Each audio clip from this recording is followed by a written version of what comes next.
ॐ भूर्भुवस्वः तत्सवितुर्वरेण्यं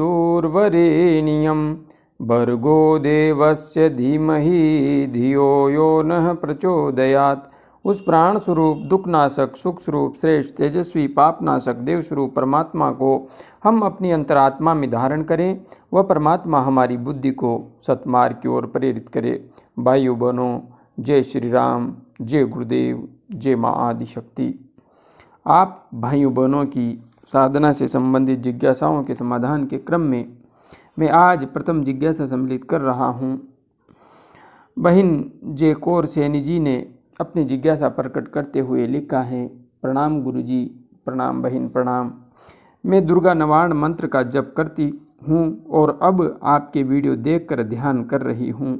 मुझे हेड के टॉप पर बहुत ज़्यादा कुछ घूमता था। अब आपकी वीडियो देखने के बाद दूसरे चक्रों पर भी क्रिया होने लगी है। मुझे स्वप्न बहुत आते हैं और भविष्य में होने वाली दुर्घटनाएं तो बहुत समय से ही स्वप्न में आती है। कृपया आशीर्वाद एवं मार्गदर्शन दे। आपको प्रणाम। बहन जय कौर जी, यहाँ पर आपने लिखा है कि आप माँ दुर्गा का नवारण मंत्र जप करती हैं और अब मेरे वीडियो देख करके ध्यान के मार्ग पर आगे बढ़ रही हैं। जहाँ तक बात है, आपने यहाँ पर अपने साधना से संबंधित अनुभव को व्यक्त करते हुए लिखा है कि सिर पर आपको पहले कुछ घूमता हुआ सा एहसास होता था और अब आपको अन्य चक्रों पर भी क्रिया होने का एहसास होने लगा है। तो स्पष्ट रूप से दिखाई दे रहा है कि आपकी प्राण ऊर्जा, कुंडलिनी ऊर्जा सक्रिय हो गई है। आपके संपूर्ण चक्रों पर आदि शक्ति क्रिया करने लगी है। आपने आगे लिखा है कि आपको स्वप्न बहुत आते हैं और भविष्य में होने वाली दुर्घटनाएं तो बहुत समय से ही स्वप्न में आती है। जहाँ तक बात है, आपको स्वप्न अधिक आ रहे हैं और भविष्य की घटनाएं जो घटने वाली हैं वे आपको पहले से ही दिखाई दे जाती है। तो यह आपकी साधना का ही परिणाम है, क्योंकि भविष्य में घटने वाली घटनाएं यदि पहले से दिखाई दे रही है तो स्पष्ट रूप से यह आपकी वर्तमान साधना एवं पिछली साधना, यह साधना पिछले जन्म की भी हो सकती है, क्योंकि जिन साधकों के साथ में पिछले जन्म की साधना जुड़ी होती है उन्हें ऐसे स्वप्न अधिकांशतया बचपन से ही आते रहते हैं। जहाँ तक बात है आप को अत्यधिक स्वप्न आने की, तो हाँ, अभी आप एक विस्तार के दौर से गुजर रही हैं। आपका जो मन है उस पर साधना की ऊर्जा क्रिया कर रही है।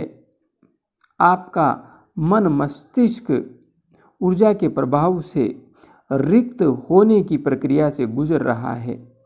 इस वजह से जो भी अंतस्थ में भरा हुआ है वह कहीं न कहीं स्वप्न के माध्यम से आपको आता हुआ दिखाई दे रहा है।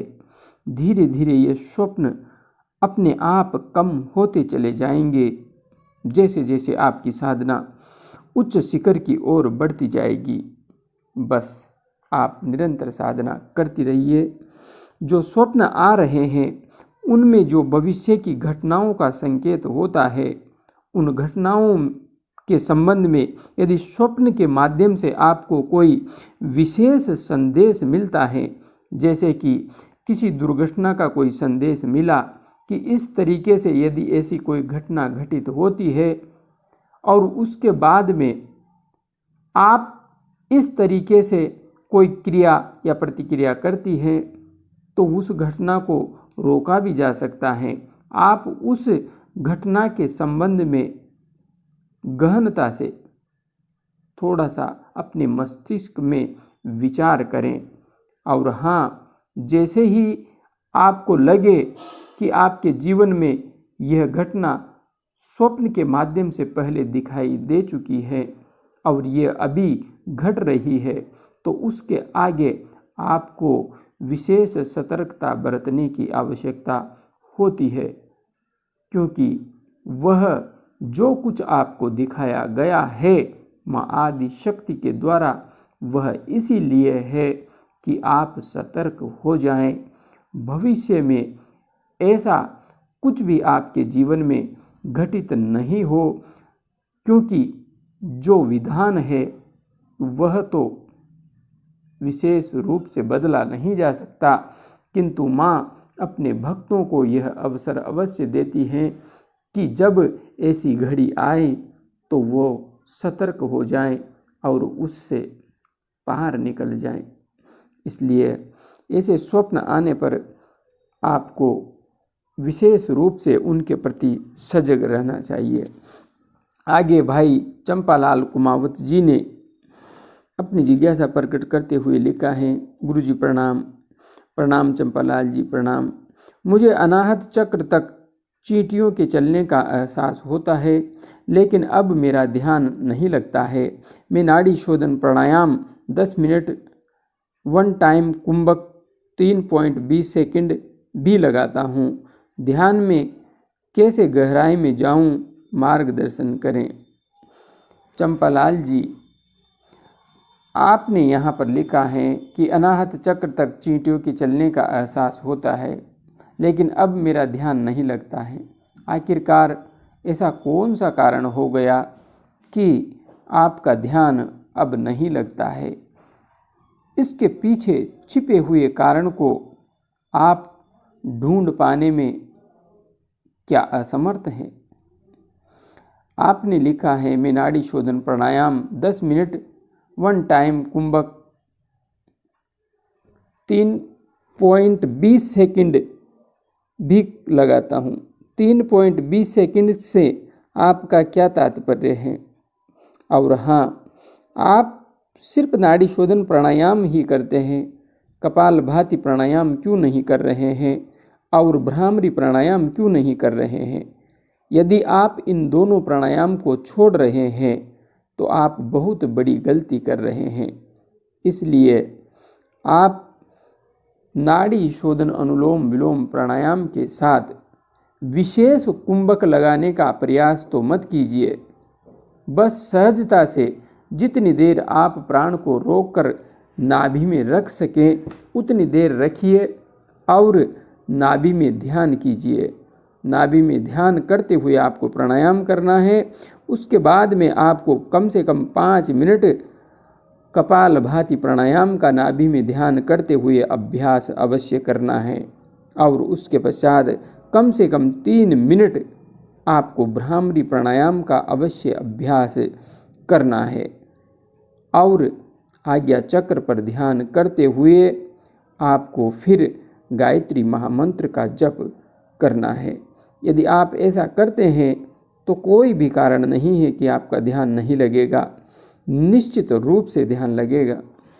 आगे बहन गीता शर्मा जी ने अपनी जिज्ञासा प्रकट करते हुए लिखा है, जय माँ आदिशक्ति भाई जी, जय माँ आदिशक्ति बहन।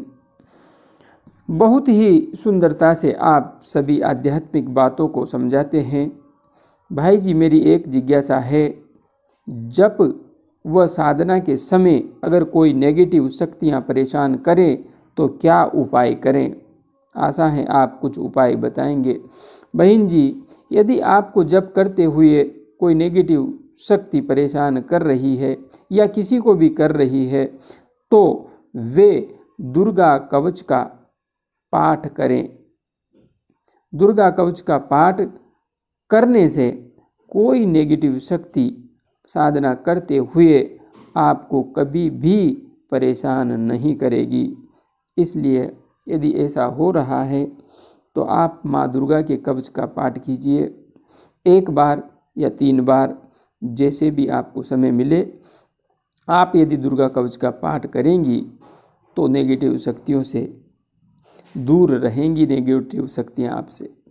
आगे भाई पवन कुमार जी ने अपनी जिज्ञासा प्रकट करते हुए लिखा है, गुरुजी प्रणाम।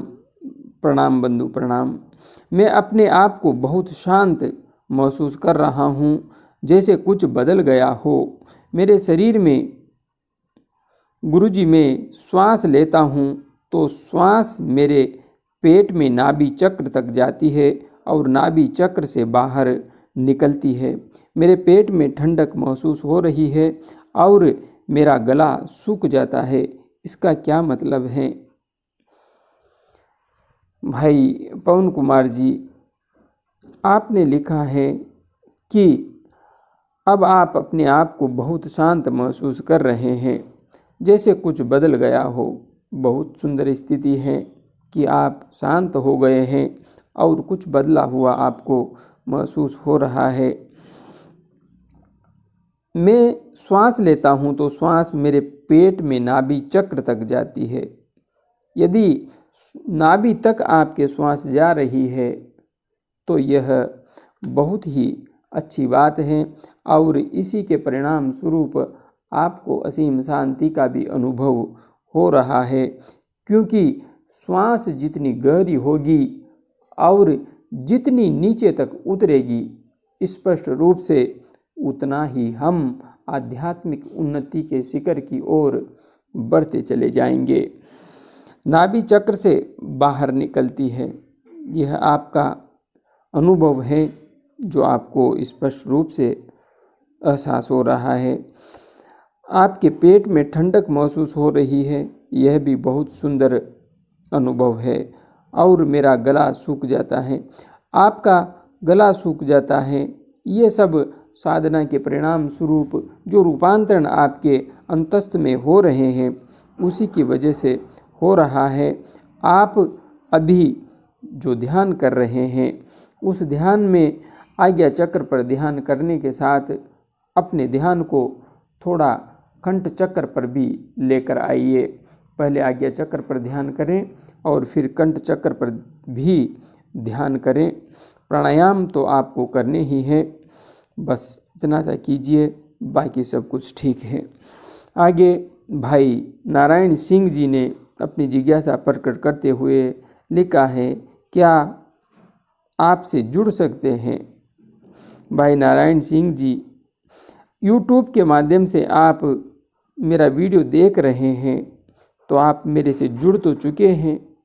अब यदि आप और अधिक गहराई से जुड़ना चाहते हैं तो आप जुड़ सकते हैं। जो भी तरीका आपको उचित लगे जुड़ने का, आप मेरे को चाहें तो फ़ोन कॉल के माध्यम से जुड़ सकते हैं और आगे यदि आपकी कोई अन्य इच्छा है तो वह भी आप व्यक्त कर सकते हैं कि आप किस प्रकार से विस्तार से जुड़ना चाहते हैं। आगे भाई बाबू कांग जी ने अपनी जिज्ञासा प्रकट करते हुए लिखा है, गुरुजी मैं आज्ञा चक्र पर ध्यान कर रहा हूँ, मेरी एनर्जी हार्ट चक्र तक पहुँच जाती है, लेकिन यह रात को भी चलती रहती है। ऐसा महसूस होता है जैसे रीढ़ की हड्डी में लकड़ी है, नीचे से ऊपर तक। कुछ लोग इसे बिना गुरु के हानिकारक बताते हैं, कृपया मार्गदर्शन करें। जब यह आज्ञा चक्र पर पहुंचेगी कुछ दिक्कत तो नहीं होगी? भाई बाबू कांग जी, आपने यहाँ पर जो कुछ लिखा है वह साधना के पथ पर एक अच्छी स्थिति है और आपको महसूस हो रहा है कि आपकी चेतना, आपकी प्राण ऊर्जा हार्ट चक्र तक पहुँच जाती है, लेकिन ये रात को भी चलती रहती है, ऐसा महसूस होता है। जहाँ तक बात है, आपने लिखा है कि जैसे रीढ़ की हड्डी में लकड़ी है नीचे से ऊपर तक, ऐसा अनुभव मुझे तो कभी नहीं हुआ। आपको यदि हो रहा है तो यह आपके साथ एक अलग अनुभव हो सकता है। कुछ लोग इसे बिना गुरु के हानिकारक बताते हैं। हाँ, वास्तविक रूप में कुंडलिनी साधना बिना गुरु के की नहीं जा सकती, क्योंकि इस मार्ग पर आगे बढ़ते हुए कदम कदम पर मार्गदर्शन की आवश्यकता होती है। इसलिए इस मार्ग पर गुरु की आवश्यकता तो है, इसमें कोई दो राय नहीं है। किंतु आप YouTube के माध्यम से मुझसे जुड़ गए हैं, डरने की कोई आवश्यकता नहीं है। और हाँ, यदि आप गुरु दीक्षा के संबंध में जिज्ञासा रखते हैं तो अपने इसी चैनल पर वीडियो है गुरु दीक्षा, उस वीडियो को देख लीजिए और उसका अनुसरण करते हुए आप दीक्षा की प्रक्रिया भी पूर्ण कर सकते हैं। जब यह आज्ञा चक्र पर पहुंचेगी, अर्थात कुंडलिनी शक्ति जब आज्ञा चक्र पर पहुंचेगी तो कुछ दिक्कत तो नहीं होगी, आप ऐसा लिख रहे हैं। जहाँ तक बात है दिक्कत होने की, तो आप अभी मेरे से जुड़ चुके हैं तो कोई दिक्कत नहीं होगी, क्योंकि आप अब सही तरीके से साधना करते हुए आगे बढ़ेंगे। और इसके लिए आप मेरा वीडियो सुषुम्ना नाड़ी में प्राण का प्रवाह कैसे करें और ध्यान कैसे करें, यदि नहीं देखा है तो अवश्य देख लीजिए। अपनी साधना में उन विधियों को जोड़ करके आगे बढ़िए, कोई समस्या नहीं आएगी। बाकी मैं आप सबके लिए यहीं पर बैठा हूँ। आगे पुर्तगाल से भाई नारायण पंत जी ने अपनी जिज्ञासा प्रकट करते हुए लिखा है, गुरुजी प्रणाम। फ़ोन से सारी बात कहनी थी पर संभव नहीं हुआ। इस समय मेरे सर के मध्य भाग से ठंडे पानी का झरना सा बहने का स्पष्ट आभास हो रहा है। यह भौहों, आँख, नाक, गला और कभी नाभि में टपकने का आभास भी होता है। गले में अति दबाव है। ये सब ध्यान करते समय होता है, किंतु माथे पे पानी का भाव सभी पल होता रहता है। गुरुदेव मैं शुरू से ही नाभि पर ध्यान के साथ प्राणायाम एवं आज्ञा चक्र पर ध्यान कर रहा हूँ। ध्यान करते हुए 4 माह होने को हैं, उचित मार्गदर्शन करें। नारायण पंत, पुर्तगाल। नारायण पंत जी, आपने ध्यान मेरे मार्गदर्शन से ही शुरू किया है और 4 महीने से आप मेरे से जुड़े हुए हैं। आपकी सफलता को देखकर मैं अत्यंत प्रसन्न हूँ। आप वास्तव में ही पूर्ण तल्लीनता से साधना के मार्ग पर आगे बढ़ रहे हैं। जो सुझाव मैंने आपको दिए थे, आपने उनका अनुसरण किया और 4 माह के अंदर ही आपने एक बहुत ही ऊंचाई के शिखर को छू लिया है, बहुत अच्छी स्थिति को प्राप्त कर लिया है। आपको अमृत तत्व की स्पष्ट रूप से प्राप्ति हो गई है और यह एक बहुत बड़ा लक्ष्य आपने हासिल कर लिया है। आगे आपने यहाँ पर लिखा है कि आज्ञा चक्र पर ध्यान कर रहे हैं, ध्यान करते हुए 4। हाँ, यहाँ पर जो आपने दबाव आदि का लिखा है तो ये सामान्य दबाव होगा, इसमें कोई दो राय नहीं है। बस आप जैसे ध्यान कर रहे हैं वैसे ही ध्यान करते रहिए, सब कुछ ठीक है, कुछ भी इसमें चिंता का विषय नहीं है।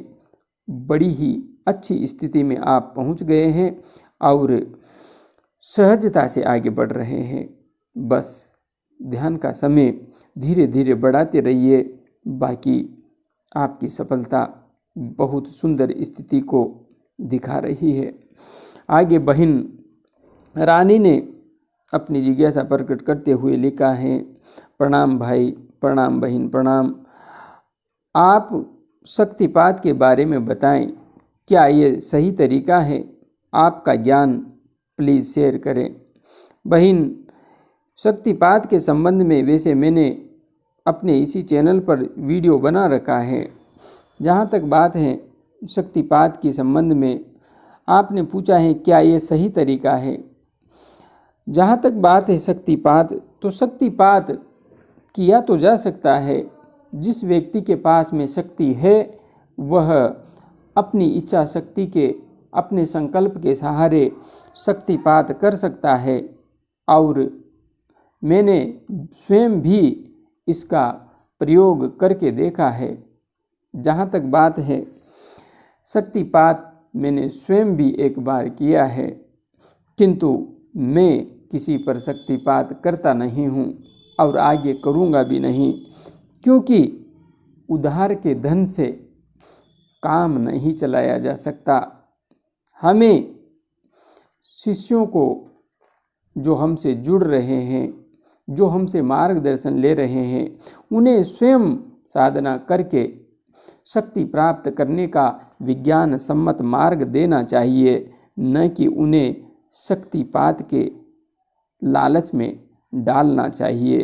क्योंकि शक्तिपात करने के बाद भी जो निठल्ले हैं, जो परिश्रम नहीं करना चाहते, वे उस शक्ति को नष्ट कर देंगे। क्योंकि साधना नहीं करेंगे तो वह शक्ति अपने आप नष्ट होती चली जाएगी, समाप्त होती चली जाएगी। इसलिए शक्तिपात होता तो है, किया भी जा सकता है, किंतु हाँ, सब के लिए यह शक्तिपात का मार्ग उचित नहीं है और सब पर यह किया भी नहीं जा सकता और करना भी नहीं चाहिए। क्योंकि इससे जो शक्तिपात कर रहा है उसकी शक्ति का अत्यधिक ह्रास होता है। आगे संदीप सिंह जी ने अपनी जिज्ञासा प्रकट करते हुए लिखा है, जय माता दी। जय माता दी संदीप सिंह जी, जय माता दी। आपका बहुत बहुत धन्यवाद जवाब देने के लिए। मेरे मन में एक और प्रश्न है, आप मुझे इसका भी जवाब ज़रूर दें। मैं ज़्यादा समय साधना नहीं कर सकता, क्योंकि मेरे घर में अभी मेरे ग्रैंडसन बहुत छोटे हैं और मुझे उन्हें समय देना पड़ता है। उनके फादर मदर जॉब पर होते हैं।